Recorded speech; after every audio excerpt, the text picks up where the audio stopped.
December 5, 1945. The Second World War had ended just months earlier, but the U.S. Navy was still training new pilots for a post-war world.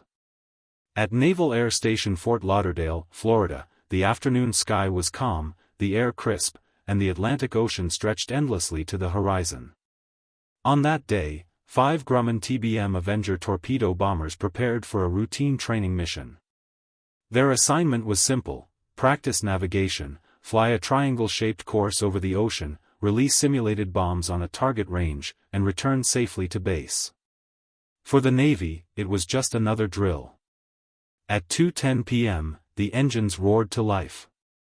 Ground crews watched as the 5 aircraft rolled down the runway and lifted gracefully into the sky. Inside those cockpits were 14 men, some veterans, some trainees, but all confident this was just another step in their military careers. None of them knew that this flight would be their last. What began as a simple exercise would turn into one of the greatest mysteries in American aviation history. Because once Flight 19 left that runway, they would never be seen again. Flight 19's mission that afternoon was considered routine, almost mundane for a Navy training exercise. The 5 Avengers were to fly a triangular course, first heading east over the Atlantic Ocean for about 120 miles, then turning north for 73 miles, and finally turning southwest back toward Fort Lauderdale. The course was designed to sharpen the cadets' navigation skills and prepare them for long-distance flights. Each aircraft carried a crew of 3, 1 pilot, 1 gunner, and 1 radioman. In total, 14 men were on board. The planes were sturdy, reliable, and well-tested during the war, with long wingspans and powerful engines capable of staying airborne for many hours. They had survived combat over the Pacific. Surely, a simple training flight over home waters posed no threat.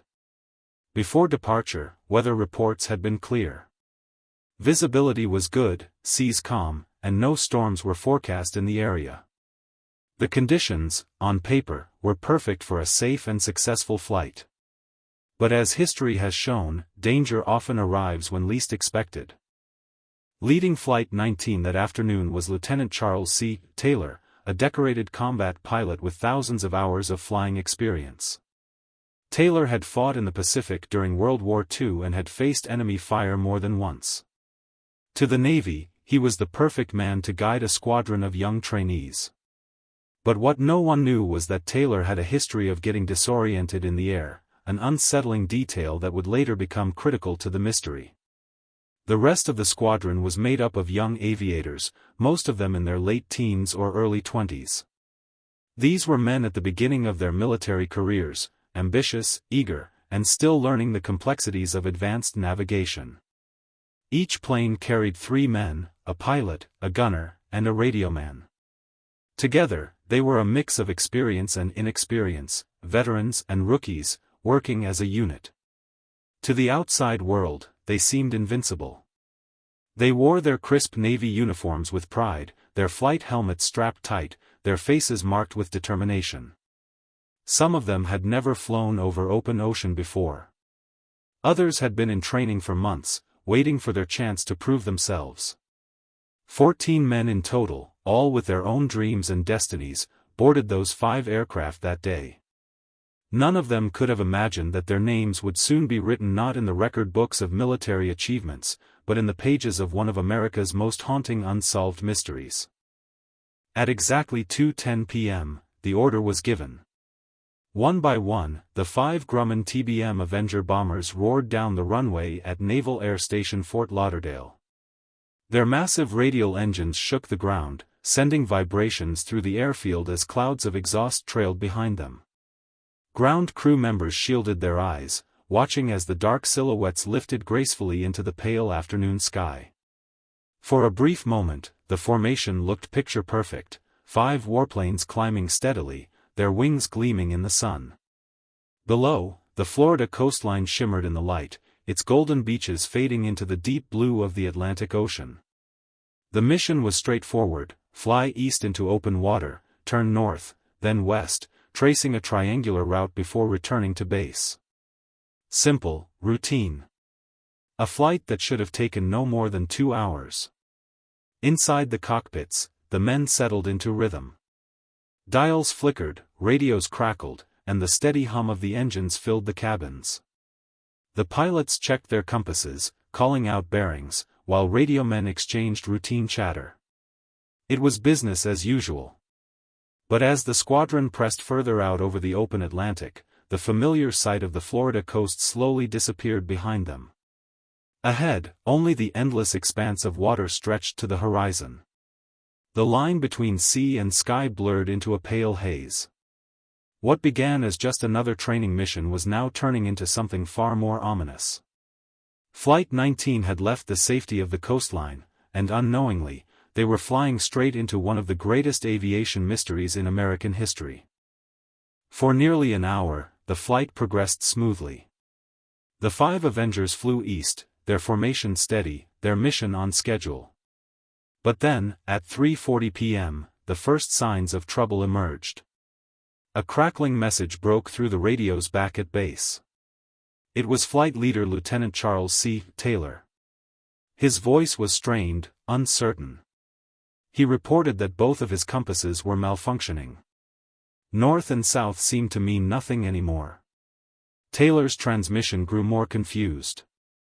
He insisted that they must have been flying over the Florida Keys, but that made no sense.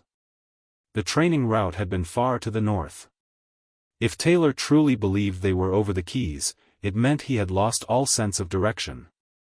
Other pilots chimed in over the radio, their voices overlapping with static.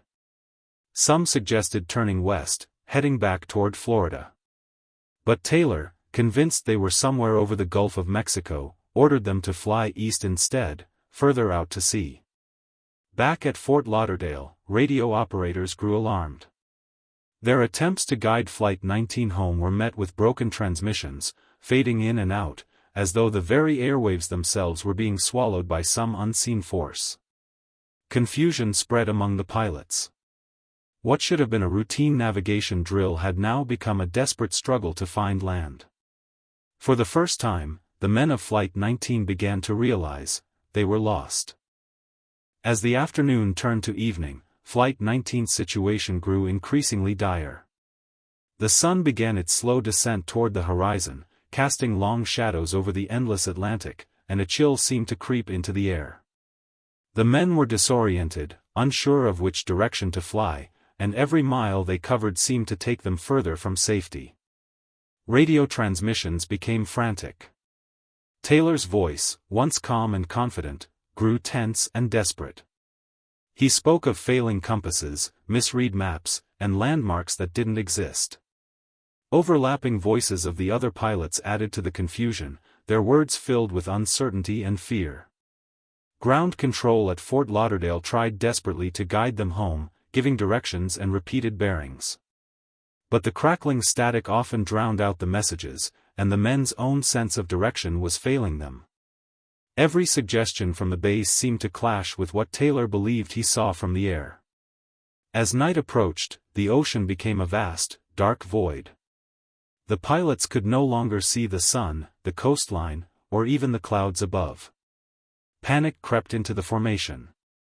Some pilots questioned their decisions, others prayed silently.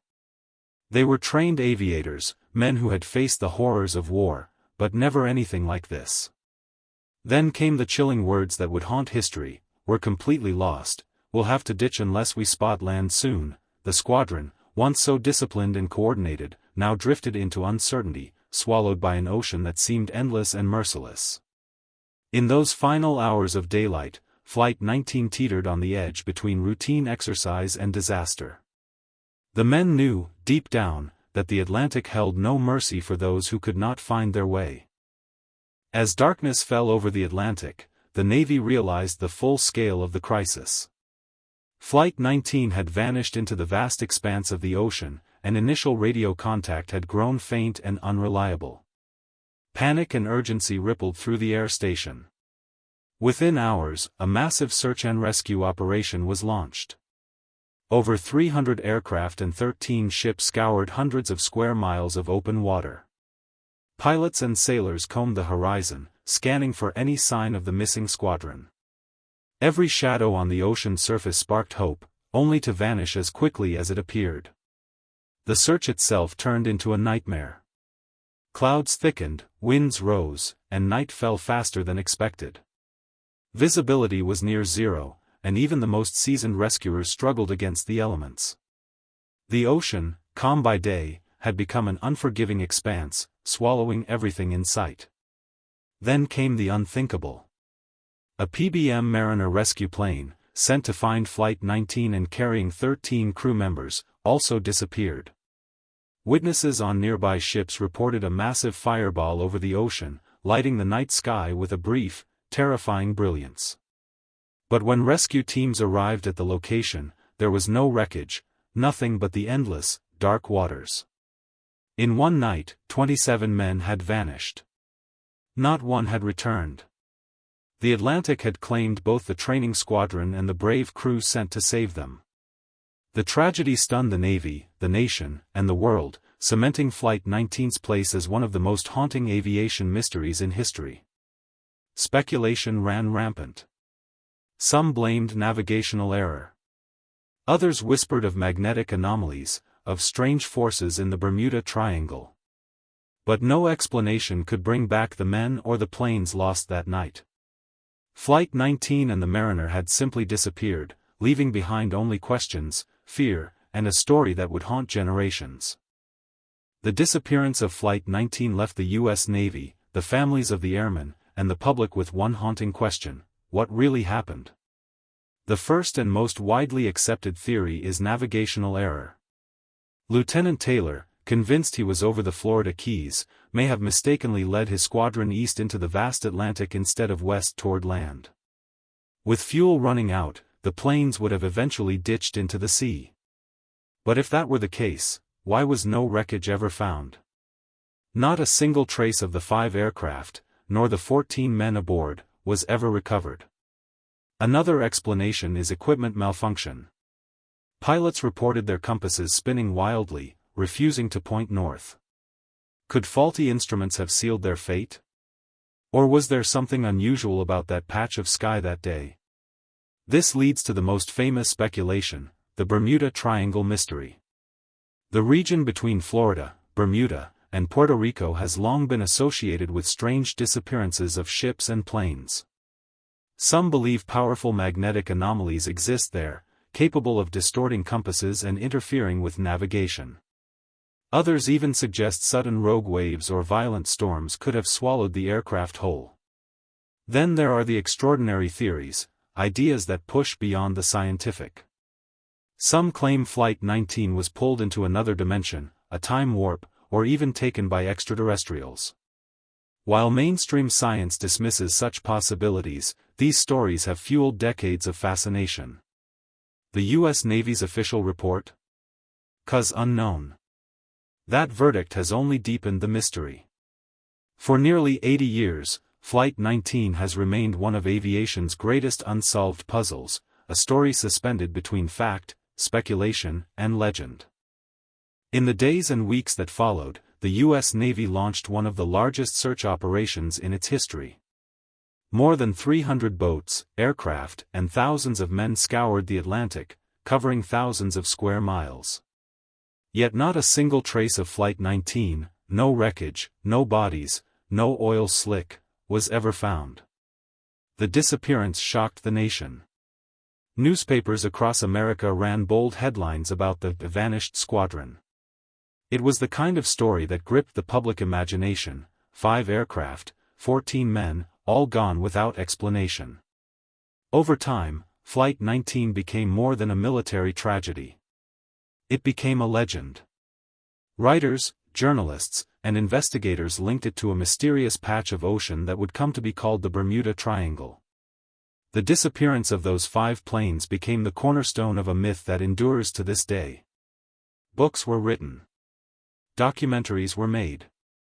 Even Hollywood got involved. In Steven Spielberg's 1977 film Close Encounters of the Third Kind, Flight 19's Avengers reappeared as if taken by forces beyond Earth. Generations grew up with the story. Some saw it as a cautionary tale about the dangers of the sea. Others saw it as proof that the ocean still holds secrets we cannot explain. Today, Flight 19 is honored at memorials in Florida, where the names of the 14 men are carved in stone. They are remembered as aviators who set out on a routine mission but became immortal in legend. 8 decades later, the Atlantic still keeps its silence. Perhaps that is why the mystery of Flight 19 continues to endure, because some questions, no matter how deeply we search, may never find an answer. The ocean is vast, beautiful, and merciless. It holds our history, and our mysteries. Flight 19 was not the first disappearance, and it would not be the last. For some, the answer lies in human error, faulty compasses, and bad weather. For others, the mystery of the Bermuda Triangle hints at something far stranger. Aliens. Time warps. Portals to another world. The theories are endless. But the truth? The truth remains somewhere beneath those waves, locked away forever. And so, the question lingers. What really happened to Flight 19? Perhaps one day, the Atlantic will give up its secrets. Until then, Flight 19 belongs to the legend of the sea.